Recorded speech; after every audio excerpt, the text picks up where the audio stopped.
Viewers, welcome back, and we will start the second question from a point that was very interesting that was raised by Aghaji in his first response. Sir, this is regarding the land reforms, and given a chance that today is 15th August 1947, what roadmap would you draw for Pakistan government to follow? Your ideology is your strength, and that is where lie all your solutions. There are three basic things which are required. Number one, if you are a nation state, you need to consolidate your population, you need to consolidate your land, you need to consolidate the method of governance. When you address that, today the land in Pakistan has over 100, and I am not quoting an exact figure, I am making a statement which is conversely 100 or 100 plus varieties of owning land. Everybody seems to be a land distributor, everybody seems to be able to give land out. So your land is not consolidated. Your population, again, is fragmented into provincialism, is fragmented into a variety of other divisions which cause disparity within the state. That means for everything that the state is required to provide to a citizen is not evenly handed. Then comes the laws. You have a constitution in place which is like an umbrella protecting the statutes. These statutes, which we are following predominantly, have been engineered on a law-making philosophy of the colonists. Sir, coming back, that's a very, long statement that, as far as I'm concerned, subject-wise. Coming back to land reforms, for example, sir, let's start from that, sir. You were author of a document for the government of Pakistan. What were the salient features in that? How did you plan to bring the land which is not underutilization but owned by these big landlords, these Lagaris and Mazaris and so many other families? You see, the template which I provided to the government, and I have consistently done that over the years to various governments, has been simple. Fiscal decentralization can address land reforms. You see, you have 3,403 population areas in the country. I had proposed, and I still stand by that proposition, that they should be converted into municipal companies and get quoted on our stock exchanges, so that vertical development of these population areas on the highest standards possible should be done. Any example in the world, sir? Many. The county system in Switzerland, the management of municipal counties in Britain. You can take the American example, where each city has got its own fiscal management, which is aided by the state or the federation or a variety of major institutions.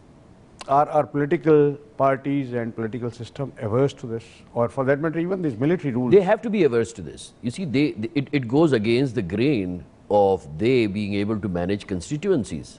It is in their interest to not go for fiscal decentralization, because if they go for fiscal decentralization, you will not find prime ministers and presidents handing out land to the population. It is very peculiar that we see as a servant of the people obliging the employer. You can have some land, you can have so much of money, and you can do this. This is rubbish. The personality-based politics in Pakistan is a cancer. It needs to be put to an end. The sooner, the better. So many countries in our neighborhood like us, India for example, their land reforms, when they were implemented in 1950, reduced the land holdings. It is not in the reduction of land holding. It is something that you can manage, maybe. It is in the utilization. I had proposed that while you do municipal companies, the rest of the land in the country should be given out for agriculture, should be given out for industries under proper regulatory regimes. You see, if you take the world food map, for instance, you will see small countries in Europe as exporters of food and big countries like Pakistan with a lot of agricultural land as importers of food. Where is the difference? The difference is that our land is getting fragmented. It is not being managed correctly. There are no resources to manage the land. So if you allow corporate farming, it takes care of it. If my father left a plot of land, and if I were 12 brothers or 12 sisters, upon his death, this land would have been further fragmented. Each one of us would not have the resources to develop it. So there would be so much less land under the plow. Now, if he was a shareholder in a corporate, in an agricultural corporate, then upon his demise, all we would have received would be shares. The land would have remained intact, the productivity from it would have remained intact. This again is not being allowed because the current landowners, and some of them freehold landowners, are neither paying taxes nor putting land under the plow. You had also suggested some kind of taxation on the land that is not being utilized. You see, in my understanding and my research, consequent upon my study of the philosophy of lawmaking in Islam, there is no such thing as income tax, there is no such thing as other taxes and other forms of taxes which we have managed to copy from the British Raj. They are irrelevant, they are a deterrent to production, they are a deterrent to the freedom of enterprise. There is only one form of tax on the basis of which governments are supposed to be funded. That comes from land. If I use land, I must pay for it. Whether it is industrial, whether it is agricultural, whether it is commercial and urban.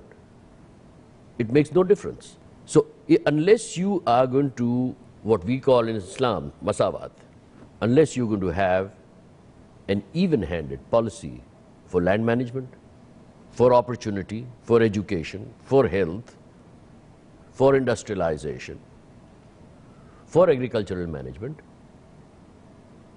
nothing will happen.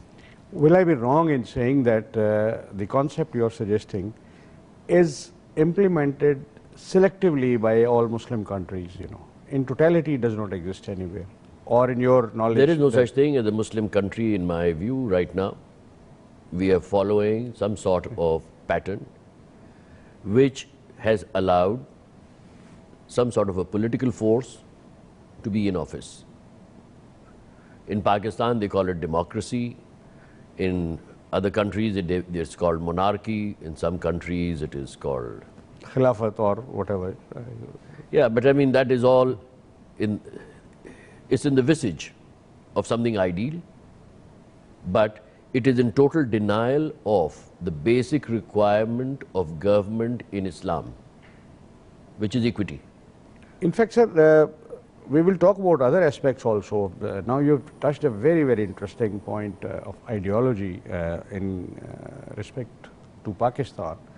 And my next question to you after the break would be that who, in your opinion, the government, the political parties, or the bureaucrats, for example, in our case, even the army is a stakeholder in government making.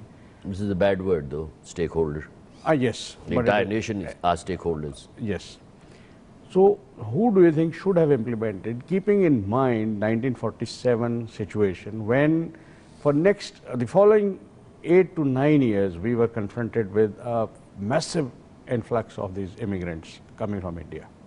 Sir, we will now go for a short break. Viewers, please stay with us, and we will ask Agha ji the same question, because ideology is the most misinterpreted word in case of Pakistan. How does it link? Does it mean rule of clergy only mean the ideology or something else?